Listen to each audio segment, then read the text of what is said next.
Okay, so there are technically three different versions of this game. There's the original Super Famicom version that never released in America.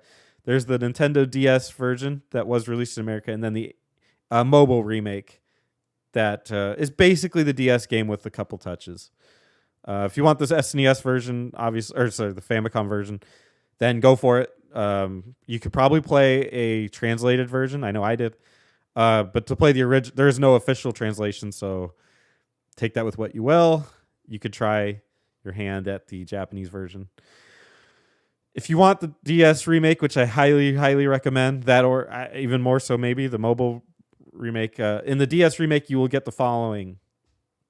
The monster recruiting function of the Monster Master vocation was removed and replaced with a system of slime companions that can be recruited throughout during the journey. Some of these slimes, like the model slime, were not available in the original version. It would appear, I guess, that the Monster Master is basically useless in the remake, is what it is. A new minigame called Slip and Slime can be played utilizing the DS stylus. Did you play this at all? No. I played it once. And I've given up on any extra modes. Same. Enemies have 75% HP and give 120% XP compared to the SNES version. Some enemy groups have been increased in number to compensate for this. This change was decried by some fans for making the game too easy. So it is a notably easier game. I did feel it was pretty easy. Like the difficulty thing didn't line up for me. Yeah, it was like the bosses were hard, but all the mobs were nothing. It was that made the pacing odd. Magic Burst damage multiplier is reduced to 2 times MP instead of 3 times. So it's actually, they were gassing up how good Magic Burst was, and then I finally got Ashlyn to be able to use it. It did like 200 damage, and then it was useless. Yeah. I was like, this guy has 1800 HP. This was like the big move. Yeah. Yeah, I didn't really get that one. The hero's conversational memory spells have been removed. Oh, I know what they're talking about. There's a spell in some of the older games where you could log something somebody said. Oh, yeah. Okay. So I guess those aren't in there. You know what's funny? That would have been useful. I just played a Final Fantasy II not too long ago, and that has a really unique system that kind of reminded me of that, but we'll get into that later sometime. Party members' natural resistances are now gone. However, Lizzie and Slime companions retain the native resistances of their monster counterparts. I guess they did different natural resistances. Who knew? Re-equipping armor during battle no longer resets the effects of sap buff spells. I guess that was I never thought to do that. A little bug fix or something.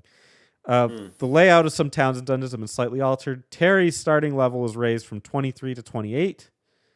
Oh, Terry. Amos now has a unique sprite model, whereas he shared the NPC warrior sprite before. And Zoom can now be used to warp to both the lower world and the upper world versions of All Trades Abbey. I think after a certain point. I think that was a certain point they did that. And then if you're playing it on your smartphone, they raise the level cap for each area, making it much easier to earn vocation ranks in any given section of the game. Yeah, that one, it's almost, I don't know, it's hard to even tell, but it's just much easier to level your vocations in the smartphone. The Ranger has been slightly buffed, now gaining 20 MP instead of losing 20% MP instead of losing 30%. Terry's level upon joining has been raised to 33. He's a god. In addition to having already mastered the Mage and Priest vocations, his strength and agility stats have been increased by +5 and +28 respectively. So use Terry in the mobile.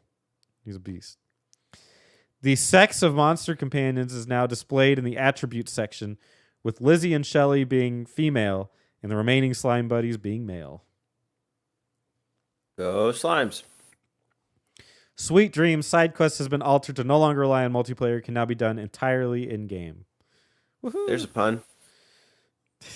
There it is, yeah. So those are your different versions. If you can stomach it, if you can do it, I highly recommend the mobile version. That's the one I first did it on, but the DS version is probably the most comfortable to play. So I wish pick we your looked up the poison. prices beforehand. I know that if you want a DS copy of this game on eBay, the cheapest I saw was importing from the UK at about $80 and tax. So expect to spend around 100 for a DS copy of the game. The Super Famicom, I mean, are you going to play it in Japanese? I'm not sure, but I'll look really quickly. And do you know offhand on the mobile store how much it is? The mobile will be either 10 or $15. It goes on sale occasionally. I've seen it as low as like 7. Um, Hmm. really hard to argue with that one, especially considering some of the changes they made. It's definitely an easier game than the other two. Hmm. The DS one being easier than the Super Famicom. Um, but I think control wise, it's definitely the best on the DS. Yeah. But with the mobile one, you get used to it and it's fine. I played 4, 5, and 6 on the mobile and had a great time. So just You can import a Japanese copy of the Famicom version for about 20 bucks or 30 for the DS. But I would not recommend playing this Japanese. I don't think there is a homebrew translation on the Famicom. I know that the first and second and third remakes have that. You can get those, but not this one. But you could find a ROM patch online. yeah. There you go.